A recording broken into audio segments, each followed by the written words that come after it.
সুপ্রিয় দর্শক, আপনাদের প্রিয় অনুষ্ঠান জীবনের গল্প নিয়ে সেই সুন্দরী আপু লিমা আপুর কাছে চলে আসলাম।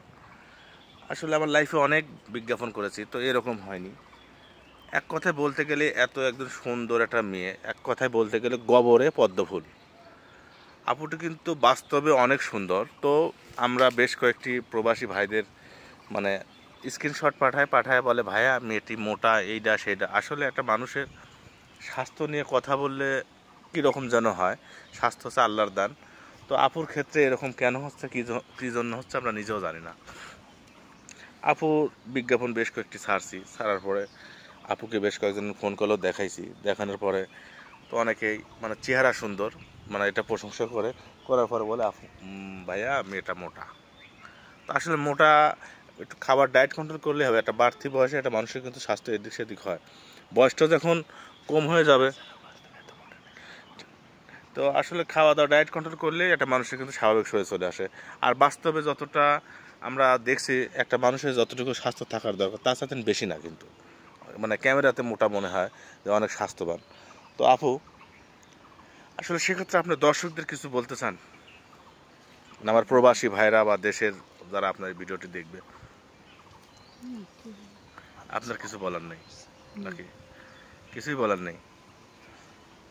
এই যে আপনার বেশ কয়েকটি বিজ্ঞাপন করলাম, আপনার খারাপ লাগছে না? খারাপ লাগছে।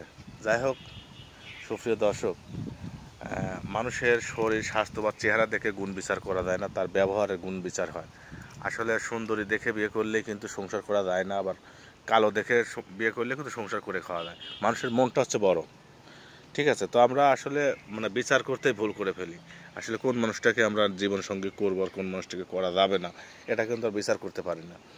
আপুটা কিন্তু অত্যাধিক একটা সহজ সরল গ্রামের একটা মেয়ে। মানে আমি প্রশ্ন করলে অ্যান্সারই দিতে পারে না, কি বলবে। আমরা শিখাইয়া দিলেও কিন্তু পারে না, যেভাবে কথা বলে না আপু, দেখতেই পাচ্ছেন। মানে আপুকে কোনো প্রশ্ন করলে কথা বলতে পারে না। তো আপু, যাই হোক, আমাদের দেশ বিদেশ থেকে অনেক ভাই আপনাকে নক করবে।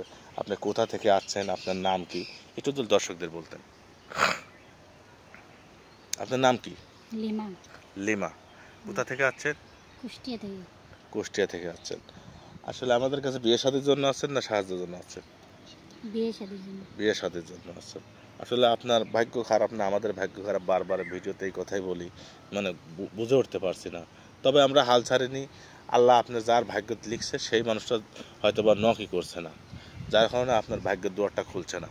তো আপনি আপু টেনশন করবেন না, ইনশাল্লাহ সব কিছুরই সমাধান আছে। যত বড় কাহিনী হোক তার শেষ আছে।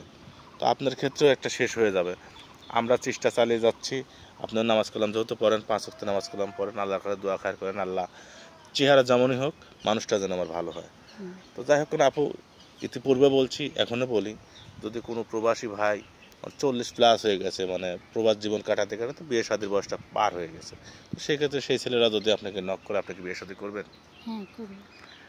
আপনার মানে অনেক প্রবাসী ভাইয়ের বউ মারা গেছে, ছেলে সন্তান আছে, সেই ছেলেদেরকে নিজের ছেলের সন্তান ভাববেন? হ্যাঁ। তো সুপ্রিয় দর্শক, আপুটির কথা শুনতে পারলেন। আপুটির কিন্তু কোনো ফোন নেই, তাই স্ক্রিনে আমাদের নাম্বার দেওয়া থাকবে। দয়া করে কেউ ভিডিও ফোন দিবেন না, অডিও কল দেবেন। তো আজকের মতন এখানেই বিদায় নিচ্ছি। সবার সুস্বাস্থ্য কামনা করে সবাই ভালো থাকবেন, সুস্থ থাকবেন। আল্লাহ হাফেজ।